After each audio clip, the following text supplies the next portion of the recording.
Welcome back. We're going to be talking about knitting stripes in the round in this mini class, and we're going to be working this very interesting stitch pattern here.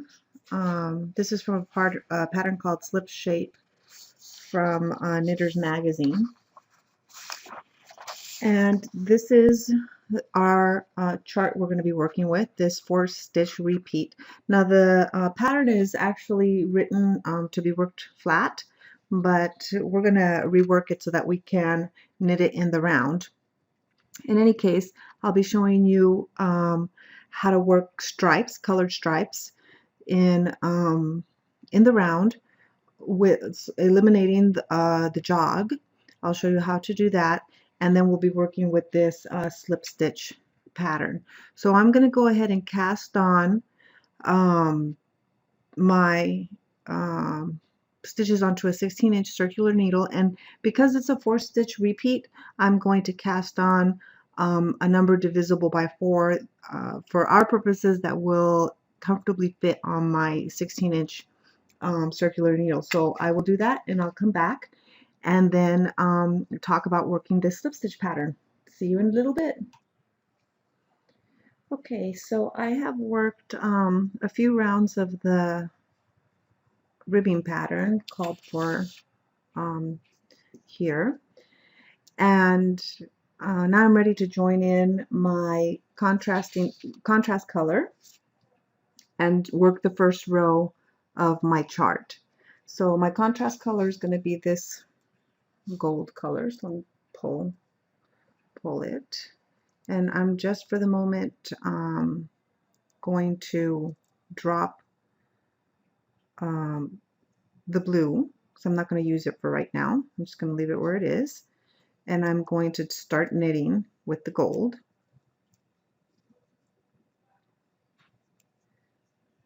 Okay, so my first round is just knit 3, and then I'm going to slip 1 purlwise with the yarn at the wrong side of the work. So I will do that. Knit 3, 1, 2, 3, slip 1 as if to purl. So I'm going to go into the stitch as if I was going to purl it, but I'm just going to slide it over, and I'm just going to repeat that all the way around. 1, 2, 3, slip 1 as if to purl. 1, 2, 3, slip 1 as if to purl. 1, 2, 3, slip 1 as if to purl. 1, 2, 3, slip 1 as if to purl. 1, 2, 3, slip 1 as if to purl. And you'll see the way that the ribbing pattern is set up is the stitches that I'm slipping up now into the body of the fabric are should be knit stitches, not purl stitches. 1, 2, 3, slip 1 as if to purl. Let me move this out of the way for right now. Okay, and 1, 2, 3, slip as if to purl. 1, 2, 3, slip as if to purl. 1, 2, 3, slip as if to purl. 1, 2, 3, slip as if to purl. Now the reason we're slipping as to purl is because when we're transferring the stitch over, we don't want to change its orientation. We want to keep the right side of the leg in front. If we were to slip this as if to knit, see what happened? The left side of the leg came forward. So we don't want that to happen. We want to keep the stitches in the same orientation that they are when they're on the left needle when we change them over to the right needle. So we're slipping as if to purl in order to accomplish that. 1, 2, 3, slip as if to purl. And 1, 2, 3, slip as if to purl. 1, 2, 3, slip as if to purl, and 1, 2, 3, slip as if to purl. This is really loose like this because that's my last stitch in the previous color, the blue, and I'm still going to ignore it, and I'm just going to continue doing what I just did. I'm actually going to do that for, you can see here, I did row 1, and then now I'm going to work row 3, which is the same, knit 3, slip the contrast color as if to purl around, and then I'll work row 3 the same way, and then I'm going to work one row completely in the gold before I switch back to the blue. So I'm going to go ahead and do that, and then I will come back when I'm ready to switch back to the blue color. I'll be back when I get to that point. Okay, see you in a few minutes. Okay, so now I've gone ahead and worked my 3 rounds, and you can see how the stitches are, the slip stitches are really getting pulled up there from here all the way across. Now I'm going to work 1 round in my gold color. I'm ready to do that, so I'm still knitting with just the gold, and it's just straight knit all the way around. So I'll finish this round and then come back and we'll talk about changing color. Okay, so here I am now at the beginning of the round again. Here's my beginning of the round marker, and I'm going to switch back to the blue. And so the pattern is pretty easy to remember. Now it's going to switch to 3 blue and then slip the gold. 3 blue, slip the gold, and so on around the circle. It's really actually a very pretty stitch pattern, as you can see. But right now what I want to worry about is switching to the new color without creating a jog. So what I'm going to do in order to do that is I need to pull up the leg, the right leg in the row below, and then bring it all the way up to and put it on the needle, and then now I'm going to knit into both of those, the leg I pulled up and the stitch, with the new color, and then continue on in pattern. Now what's happening here? It's an optical illusion, really, because this stitch has now been pulled up.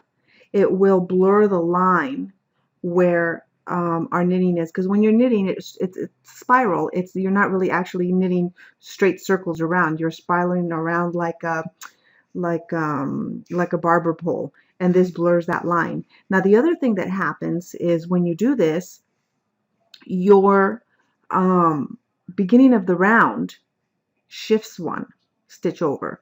So now you could every single round do that maneuver in the same place, but then you would get a bumpy line because this stitch is stretched up and it's doubled now, so it will become visible. So the beginning, in order to blur that effect, we move the beginning of the round over 1. And in this pattern, the only place where that is going to become a slight consideration is when we get to these slip stitches, when we've worked enough rounds to where we're now bumping into a slip stitch. And I will work around a few rounds until I get to that point, and then I'll come back and we'll talk about how we're going to deal with that. I'll see you in a little while.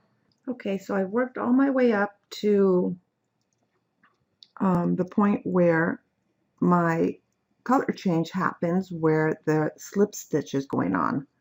So I've worked, this is the, I have to mention, even though we're shifting the beginning of the round over 1 stitch every time we make a color change, we do not want to remove our markers like for the side seam or any shaping throughout the garment. That's going to stay in place.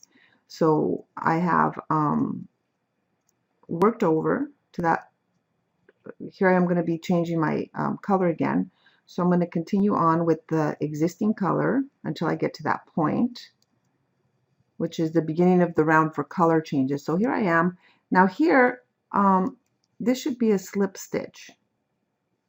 It shouldn't we're not actually going to be knitting this stitch. So what I'm going to do is, instead of making this my shifting over my color one stitch, or my round, beginning of the round one stitch, I'm going to go ahead and slip this guy and then start my color change on the next stitch. So I'm actually going over two. I'm going over two stitches instead of one.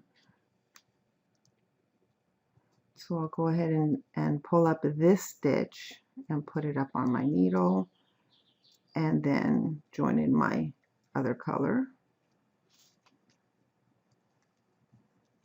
and continue on as I have been, remembering that I've shifted my color. Let me back over.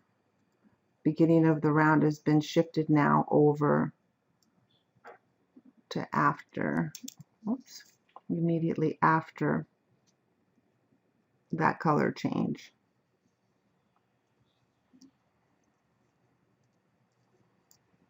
And I'll continue on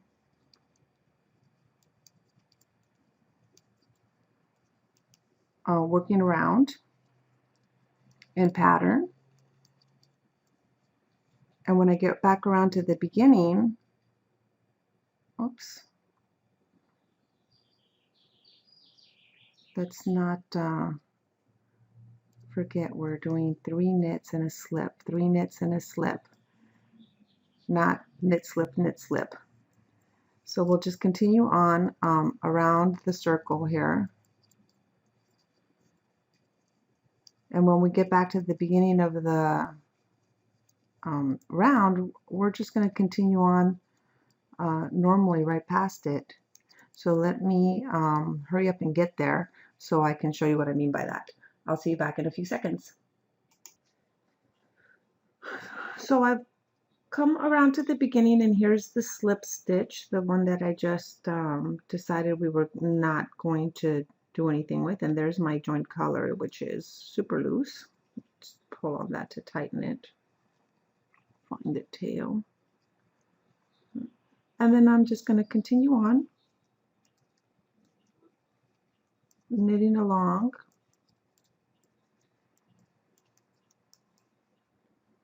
And no one will be the wiser about, especially because it's a slip stitch there. It's not going to really make a big, huge difference. And again, as far as this technique is concerned, we're really, it's an optical illusion. You're really not knitting straight rounds.